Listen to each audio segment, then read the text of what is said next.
ഒരുപാട് സ്നേഹത്തോടെ സ്വാഗതം ചെയ്തു കൃഷ്ണപ്രിയ. നമ്മള് ഏകദേശം 1 year ആയില്ലേ നമ്മുടെ ഇന്റർവ്യൂ കഴിഞ്ഞിട്ട്. അതിനുശേഷം നമ്മൾ പല സ്ഥലത്തും കണ്ടിട്ടുണ്ടെങ്കിലും ഒരു 1 yearന് ശേഷം കൃഷ്ണപ്രിയന്റെ ലൈഫിൽ എന്തൊക്കെ മാറ്റങ്ങൾ വന്നിട്ടുണ്ട് ഇപ്പോ? പുതിയതായിട്ടൊരു വെബ്സൈറ്റ് ഒക്കെ തുടങ്ങി. കൂടുതൽ കച്ചവടമൊക്കെ ആ വഴി കിട്ടുന്നുണ്ട്.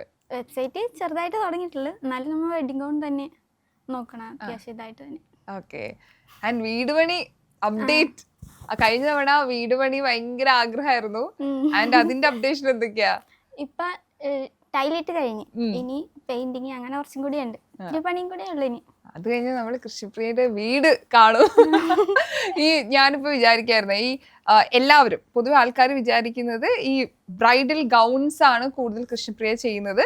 പക്ഷെ ആളിപ്പോ ഇട്ടിട്ടുള്ള ഭയങ്കര രസമായിട്ടുള്ള ഡ്രസ്സ് വരെ കൃഷ്ണപ്രിയ സ്റ്റൈൽ ചെയ്തതാണ് കേട്ടോ, അല്ലെങ്കിൽ സ്റ്റിച്ച് ചെയ്തതാണ്. സോ ഞങ്ങൾക്ക് ഇപ്പൊ ഇത്തരത്തിലുള്ള ഡ്രസ്സൊക്കെ വേണമെങ്കിലും കൃഷ്ണപ്രിയ ചെയ്തു തരുമോ? ഈ ഗൗൺസ് മാത്രം ഹെവി അങ്ങനെയുള്ള ഗൗൺസ് മാത്രമാണ് ചെയ്ത് ഞങ്ങൾ കണ്ടിട്ടുള്ളത്. ഇങ്ങനത്തെ ഡ്രസ്സ് ഞങ്ങൾക്ക് ചെയ്തു തരുമോ?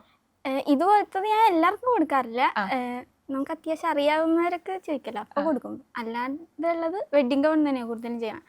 നമ്മളിപ്പോ എന്താ അത്യാവശ്യം ക്വാണ്ടിറ്റിയിൽ പുറത്ത് കൊടുത്ത് ചെയ്യുന്നുണ്ട്, അങ്ങനെയാണെങ്കിൽ ഇങ്ങനത്തെയൊക്കെ ഏകദേശം ബഡ്ജറ്റ് എത്ര? ഇപ്പൊ ഞാൻ കൊച്ചി പോലത്തെ സ്ഥലത്ത്, നമ്മുടെ നാട്ടിലൊക്കെ ആണെങ്കിൽ ഒരു സ്റ്റിച്ചിങ് റേറ്റ് എന്ന് പറയുന്നത് നമുക്ക് അഫോർഡബിൾ ആയിരിക്കും. പക്ഷെ കൊച്ചി പോലത്തെ സ്ഥലത്ത് ഒരു ഡ്രസ്സ് സ്റ്റിച്ച് ചെയ്യാൻ വേണ്ടിയിട്ട് പ്രൈസ് ഭയങ്കര ഹൈ ആയിരിക്കും, നമുക്ക് ചിലപ്പോൾ അഫോർഡ് ചെയ്യാൻ പറ്റിയെന്ന് വരില്ല. കൃഷ്ണപ്രിയയുടെ ഡ്രസ്സിന്റെ ഒരു പ്രൈസ് റേഞ്ച് എങ്ങനെയൊക്കെയാ ശരിക്കും? എവിടുന്ന് തുടങ്ങും, എവിടെ അവസാനിക്കും? എൻ്റെ ചെറിയ ചെറിയ ഡ്രസ്സാണ് ഒരു 500 രൂപ തൊട്ടിട്ടുണ്ട്. 500 തൊട്ട് എനിക്ക് തോന്നുന്നു 1500 ആ റേഞ്ച് വരെയുള്ള ഇതുപോലത്തേക്ക്. ഓക്കെ, ഇങ്ങനത്തെ മാക്സി ഡ്രസ്സസ് ഒക്കെ. പിന്നെ വെഡിങ് ഗൗൺ ആണെങ്കിൽ വൈറ്റ് വെഡിങ് ഗൗൺ ഒരു 10,000 തൊട്ടൊരു 25,000. അതിൻ്റെ ഉള്ളിൽ ഏറ്റവും ബഡ്ജറ്റ് കൂടി സ്റ്റിച്ച് ചെയ്ത് കൊടുത്തുള്ള ഗൗൺ ഏതാ? ഏത് പ്രൈസ് റേഞ്ചിലുള്ളതാ? 25 ആ റേഞ്ചിലായിരിക്കും ഏറ്റവും കൂടുതൽ. അതന്നെ. ഇത് നിങ്ങൾക്ക് ഈ പറഞ്ഞ ഇത്രയും മെറ്റീരിയൽ എടുക്കണം, സ്റ്റിച്ച് ചെയ്യണം, ഒറ്റക്ക് തന്നെയല്ലേ ഇപ്പോഴും ചെയ്യണേ? ഇത് ശരിക്കും മുതലാവോ? ആൾക്കാർ ചോദിക്കുന്ന ഒരു ഡൗട്ടാണ്. ഞാൻ ഒറ്റക്ക് ചെയ്യണോണ്ട് കുഴപ്പമില്ല, ആരെങ്കിലും ഉണ്ടെങ്കിൽ പിന്നെ എനിക്ക് റേറ്റ് കൂട്ടേണ്ടി വരും, അവർക്കും കൂടി കൊടുക്കണ്ടേ. ഓക്കെ. ഇപ്പൊ സാധാരണക്കാരായിട്ടുള്ള ആളുകൾക്ക് ഇപ്പൊ കല്യാണം എന്ന് പറയുമ്പോൾ വലിയൊരു ഭാരിച്ച ചെലവുണ്ടല്ലോ, പ്രത്യേകിച്ച് ഔട്ട്ഫിറ്റ് കാര്യത്തിന്. ഇപ്പൊ നമുക്ക് എൻഗേജ്മെന്റ് ആണെങ്കിലും കല്യാണം ആണെങ്കിലും അതിന് പറ്റിയിട്ടുള്ള എല്ലാ ഫംഗ്ഷൻസിനാണെങ്കിലും കോസ്റ്റ്യൂമിന് ഭയങ്കര ഒരു പ്രൈസ് റേഞ്ച് ഭയങ്കര ഹൈ ആണ്.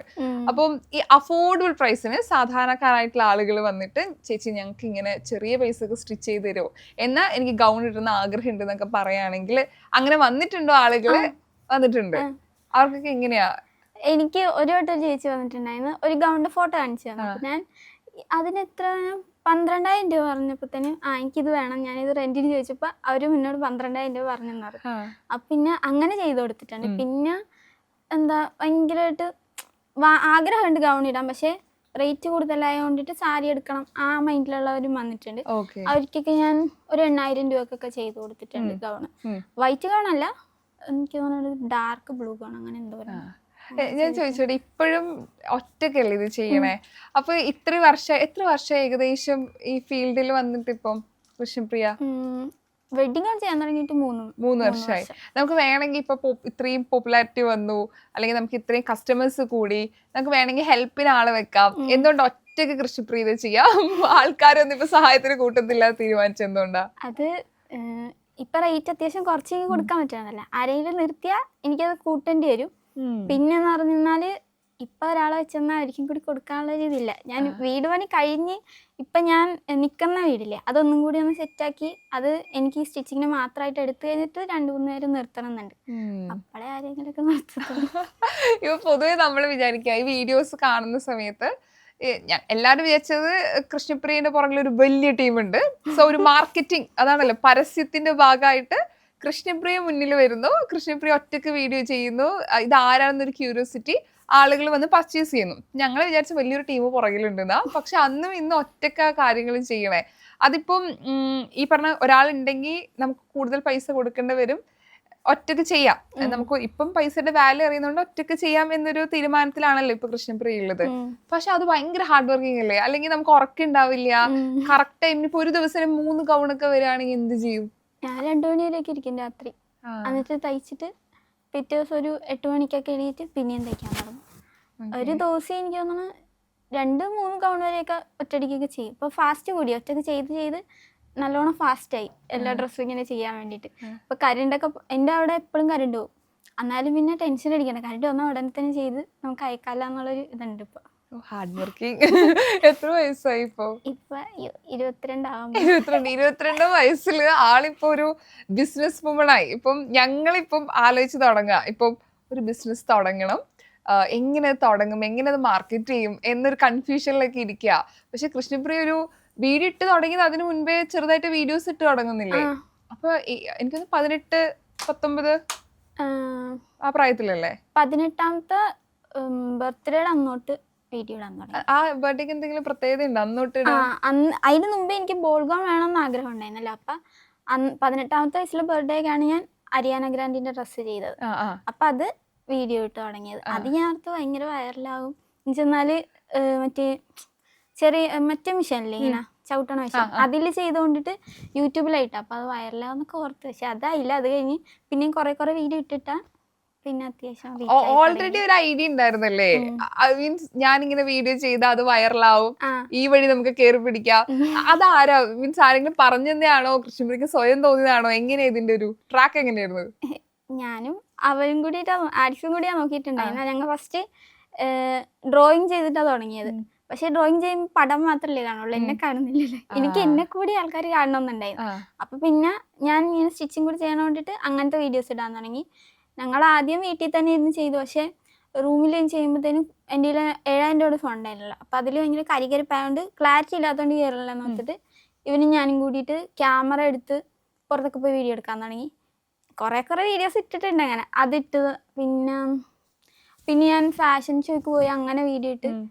അത് കഴിഞ്ഞിട്ട് ഇട്ടതാണ് ഇങ്ങനെ ബാക്കിൽ ഈ തുണിയൊക്കെ ഇങ്ങനെ ഇട്ടത്. അത് റീച്ചായി തുടങ്ങി. പിന്നെ അങ്ങനത്തെ തന്നെ വീഡിയോസ് കുറേ ഇട്ടിട്ട് അക്കൗണ്ട് അത്യാവശ്യം സെറ്റ് ആക്കി. ഇപ്പൊ നമ്മൾ ഓരോ വീഡിയോ ഇടുമ്പോഴും ഇതിപ്പോ കേറും, ഇപ്പൊ വൈറലാവുന്ന ആഗ്രഹം ഉണ്ടാവില്ലേ? ആദ്യം വൈറലായിട്ടുള്ള വീഡിയോ ഇതാ. ആദ്യം ഒരു ഹൈ ആൻഡ് ലോ ഡ്രസ്സിന്റെ വീഡിയോ ആയിരുന്നു. അത് ഇങ്ങനെ കാണിച്ചിട്ട് ഇവിടെ ഞാൻ നോക്കി സ്റ്റിച്ച് ചെയ്ത ഡ്രസ്സിന്റെ വീഡിയോ കൊടുത്തിട്ട് അത് ഇങ്ങനെ കാണിച്ചിട്ട് ഇതുപോലെ കാണിക്കും. ലൈറ്റ് പിങ്കോ ബ്ലൂവോ ലൈറ്റ് കളർ ഷെയ്ഡല്ലേ? അതിന്റെ വീഡിയോ. അതിനുശേഷം ഭയങ്കര കോൺഫിഡന്റ് ആയി. അതിന്റെ വീഡിയോയ്ക്ക് എന്തോ 1 മില്യൺ ആയപ്പോഴത്തന്നെ ഇവൻ പറഞ്ഞ് അടിച്ചു പറഞ്ഞ് എന്താ ഇനി എല്ലാ ദിവസവും വീഡിയോ ഇട്ട് ഇതുപോലെ തന്നെ വീഡിയോ ഇട്ടോളാൻ പറഞ്ഞ്. പിന്നെ എൻ്റെ കയ്യിലുണ്ടായിരുന്ന എല്ലാ ഗൗണും ഞാൻ മുമ്പ് തയ്ച്ചു വെച്ച അരിയാന ഗ്രാൻഡിന്റെ ഗൗൺ ഉണ്ടായി. പിന്നെ ഒരു അത്യാവശ്യം വലിയ ഹൈ ആൻഡ് ലോ ഗൗണൊക്കെ ഉണ്ടായി. അതിന്റെ എല്ലാത്തിനും വീഡിയോ തിരുതരായിട്ട് ഒരു 10,000 ഫോളോവേഴ്സ് ആയപ്പോ പിന്നെ എന്തോരം എങ്ങനെ വീഡിയോ എടുക്കണേ എന്നുള്ളതും കൂടിയിട്ട് അപ്പൊ അത് നല്ല രീതിക്ക് റീച്ചായി. പിന്നെ പെട്ടെന്ന് തന്നെ എല്ലാം സെറ്റ്. ശരിക്കും കേരളത്തിനകത്തുനിന്നാണോ പുറത്താണ് ഏറ്റവും കൂടുതൽ കൃഷ്ണപ്രിയക്ക് ഫാൻസ് കൂടുതൽ? എവിടുന്നാ? അത് കേരളത്തിൽ തന്നെ. പിന്നെ എന്നെ പോലെ വീഡിയോസ് ഇടുന്ന പിള്ളേരുണ്ട്, അത് പുറത്താ. കേരളത്തിന്റെ പുറത്ത് കുറച്ച് പിള്ളേരുണ്ട്. ഇൻസ്പയർ ചെയ്ത വീഡിയോ പറയാറുണ്ടോ? മെസ്സേജ് അവര് സംസാരിക്കാറുണ്ട്? ഞാൻ അവരെ ഫോളോ ചെയ്തിട്ടുണ്ട്. എനിക്ക് വീഡിയോ കാണാൻ തന്നെ എന്റെ ഡ്രസ് തന്നെ അവർ ചെയ്യും. പിന്നെ ഞാൻ എല്ലാത്തിലും കാണിക്കുന്നത് ഇങ്ങനെ കാണിക്കും. അപ്പൊ അത് തന്നെ ആ പിള്ളേരും കാണിക്കും. ഇപ്പൊ വീഡിയോസ് ഇങ്ങനെ ഇട്ടിട്ട് തുടങ്ങി. ഇപ്പൊ ഇത്രയും ഫോളോവേഴ്സ് വരും, അല്ലെങ്കിൽ അതിലൂടെ വർക്ക് വരുന്ന ഓൾറെഡി ഒരു ഐഡിയ അല്ലെങ്കിൽ ഒരു എയിം ഉണ്ടായിരുന്നല്ലോ. അപ്പം ഇപ്പൊ പുതിയതായിട്ട് ബിസിനസ് തുടങ്ങണം എന്ന് ആഗ്രഹിക്കുന്ന ഒരുപാട് ആൾക്കാരുണ്ട്. അപ്പൊ അവരോട് കൃഷ്ണപ്രിയക്ക് കൊടുക്കുന്ന ഒരു ഉപദേശം, നമ്മളെല്ലാവരും കേട്ടോ ഇത്രയും സക്സസ്ഫുൾ ആയിട്ട് ഇരിക്കുന്ന ഒരാളെന്ന നിലയിൽ അത് അത്യാവശ്യം ആലോചിച്ചും കണ്ട് ചെയ്യണം നല്ലത്. അതെന്താ? അല്ല, പെട്ടെന്ന് എടുത്തേടിയ നമ്മളെല്ലാം ആദ്യം തന്നെ ഇങ്ങനെ ഞാൻ മുമ്പ് എന്തെങ്കിലും ഒരു വീഡിയോ ഇടുമ്പോൾ തന്നെ മനസ്സിൽ ഇത് ഇട്ടാ റീച്ച് കയറുമെന്നായിരുന്നു. പക്ഷെ അതിന് മുമ്പ് തന്നെ കുറെ ആലോചിക്കണം. കയറൂല്ല എന്നുള്ള രീതി ഇടുന്നതായിരിക്കും നല്ലത്. നമ്മൾ കുറെ അങ്ങോട്ട് ആഗ്രഹിച്ചിട്ട് കയറില്ല, അത് ഭയങ്കര സങ്കടമല്ലേ. അതുപോലെ തന്നെ ബിസിനസ് ചെയ്യുമ്പോഴും പെട്ടെന്ന് തന്നെ കുറെ ഓർഡർ കിട്ടുമെന്നൊന്നും ഓർക്കാണ്ട് ആദ്യം ചിലപ്പോൾ ഒരു ഓർഡർ അയക്കുമ്പോൾ അത് പിന്നെ 2-3 അങ്ങനെ കയറുള്ളൂ. കയറുള്ളെന്ന് ഓർത്തിട്ട് ബിസിനസ് നിർത്തി പോവാണ്ട് പറ്റണത്രയും ചെയ്ത് നോക്കാം. അപ്പൊ തന്നെ സെറ്റായി ട്രൈ ചെയ്തോണ്ടേ ഇരിക്കാം, ഒരു ദിവസമെങ്കിലും റിസൾട്ട് കിട്ടും. ഇത്രയും ഗൗണ് ചെയ്ത് കൊടുത്തിട്ട് ഒരു കസ്റ്റമർ ഈ ഒരു ഗൗൺ കൊടുത്തിട്ട് ഭയങ്കര സന്തോഷം തോന്നിയ ഒരു ഗൗൺ സ്റ്റോറി ഉണ്ടോ? കൊറേ ഉണ്ട്. ഒരു ചേച്ചി ഉണ്ടായിരുന്നു, പുള്ളിക്കാരത്തി ഇവിടെ വന്ന് ആള് പുറത്തായിരുന്നു. ഞങ്ങൾ വീഡിയോ കോൾ ചെയ്തൊക്കെ മെഷർമെന്റ് ഒക്കെ എടുത്തിട്ടുണ്ടായിരുന്നു. ആളിലെ ടേപ്പും എൻ്റെ ടേപ്പൊക്കെ തമ്മിൽ നല്ല വ്യത്യാസം ഉണ്ടായിരുന്നു. എന്നിട്ട് പിന്നെ കുറേ ഞങ്ങൾ ഇഞ്ചിലുള്ള സെൻറ്റിമീറ്ററിലൊക്കെ നോക്കി ഒക്കെയാണ് ഞങ്ങൾ ചെയ്തത്. എനിക്ക് ഭയങ്കര ടെൻഷനായിരുന്നു. വന്നിട്ട് പുള്ളിക്കാരത്തേക്ക് ഇച്ചിരി വണ്ണൊക്കെ ഉണ്ടായിരുന്നു. അപ്പോൾ ആൾക്കും കുറച്ച് ടെൻഷനായിരുന്നു ഇട്ടാൽ എങ്ങനെയായിരിക്കും. പക്ഷേ വീട്ടിൽ കൊണ്ടുപോയി ഇട്ട് നോക്കിയിട്ട് എനിക്ക് വലിയ പാരഗ്രാഫായിട്ട് കുറേ ടൈപ്പ് ചെയ്ത് അയച്ചിട്ടുണ്ടായിരുന്നു. ഭയങ്കര സന്തോഷമായി. കുഞ്ഞിലേ തൊട്ടുള്ള ഡ്രീമായിരുന്നു ഇങ്ങനത്തെ ഗൗൺ എന്നൊക്കെ പറഞ്ഞ്. അത് കണ്ടപ്പോൾ ഭയങ്കര സന്തോഷമായി.